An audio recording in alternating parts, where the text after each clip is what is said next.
In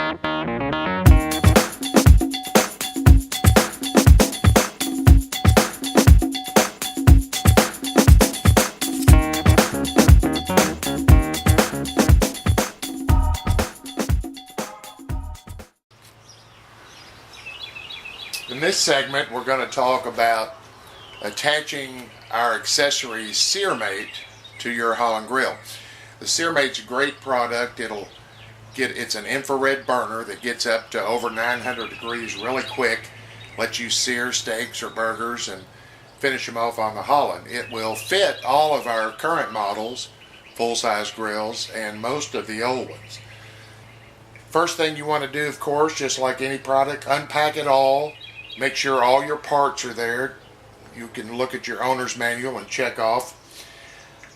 In this case, we're going to be installing one of our black SearMates to a Liberty grill. Gas hose is going to be packed down inside the SearMate. We need to route it out the side of the SearMate so we can attach it to the gas. So the first thing you want to do is remove this little track. This is what holds your drip pan in, the drip tray. Remove that. You don't have to take it all the way, just get it out of the way, and then pull your hose out and route it through this little notch here. We do this just to make sure that we don't cut or let that hose touch up against any sharp edges. So route your hose out the little notch. So route it through there, then put your drip tray rack back in place. Tighten it down good.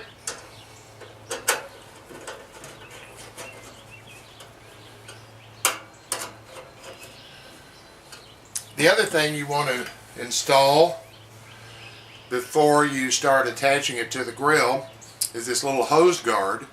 This simply routes the hose to make sure it keeps away from the hot bottom half of your grill. You don't want any part of this rubber hose touching a hot part of your grill. Don't want to have it melt, cause a potential fire. Right on the side of your SearMate is a little threaded hole that we're going to attach this hose guard to. First thing you'll do is thread it through, rubber bushing, make sure the hose comes all the way through.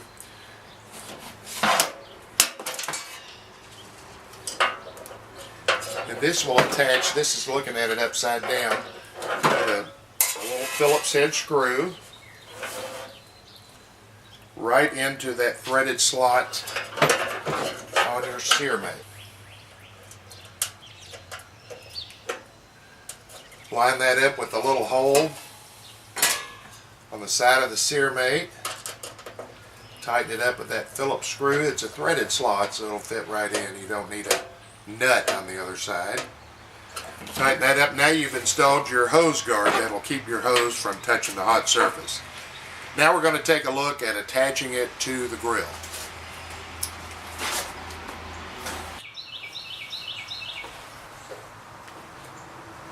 The first thing you do when installing the SearMate to the side of your grill, in this case it's going to go on the right hand side of this Liberty grill, and it's going to go in the same holes that would have been there for the shelf brackets in your shelf.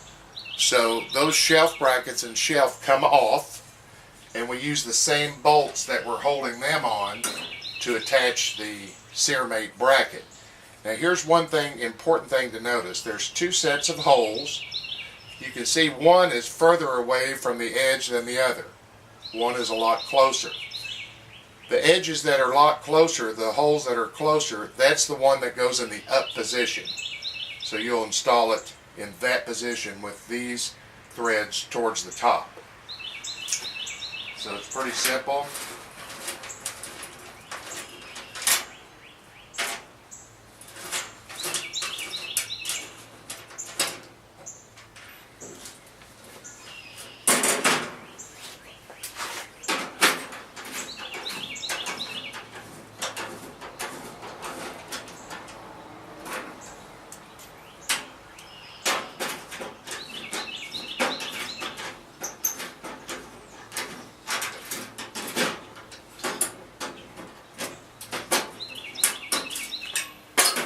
put your 4 bolts in the outer holes and install that where the shelf brackets would have gone.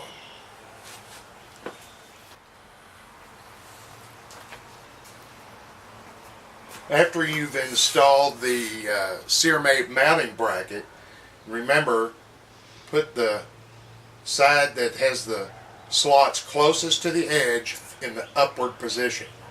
4 bolts go in there to secure that. With the bolts that came with the SearMate, just get them started a little bit in the top 2 holes. We'll show you why in just a second. The holes in that SearMate are in a keyhole shape, and it'll allow you to let the SearMate rest on these 2 bolts while you tighten everything else up. So the top 2 bolts you'll just want to start part way. Then you'll take your SearMate, attach it. You can see what I'm talking about. These top 2 holes are in that keyhole pattern. That'll allow you to rest them on those other 2. It's always good to have a little table, but I like to open the lid with all the guts out of it except the burner, and I'll just slide those 2 keyhole slots right over those 2 bolts. Make sure they're in far enough where they won't pull out, and then that'll allow us to put 2 bolts in the bottom and tighten these up and be ready to go. You can see I've threaded my gas hose through the underside of the SearMate by removing one of the drip tray guards, and I've attached the hose guard on there just to keep it from touching the hot part of the grill. After that, you put your 2 bolts in the bottom, tighten these up, and we'll be ready to go except for the gas connection. After you've got your SearMate secure to the side of the grill, your gas hose properly routed, you can start to put the guts back in. The liner, right like that.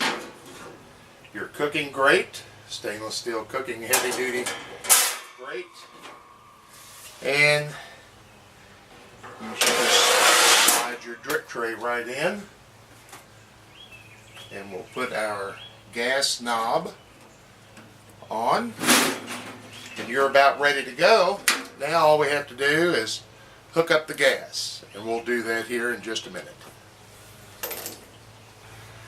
Now we're going to attach the SearMate gas line in with the grill gas line so it all runs off the same propane tank.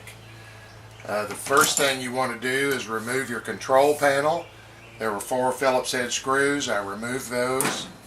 Disconnect your igniter, and you're going to see on a propane grill a configuration like this: your gas valve and then your regulator hose.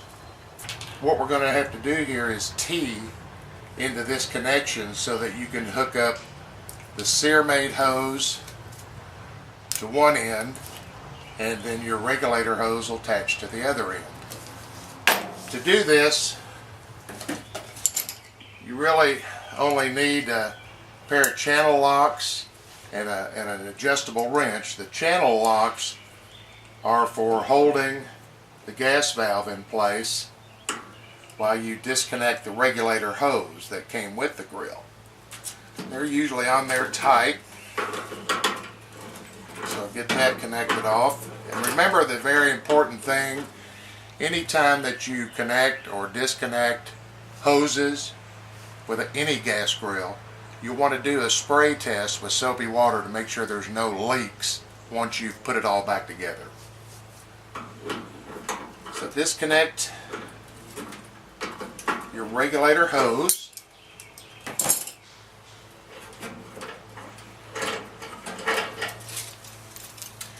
You want to make sure this is good and tight. There's no need to take the gas valve out right now. So on one end of your gas valve is going to go this coupler. Remember, everything's got to be tight and snug. And then your T-fitting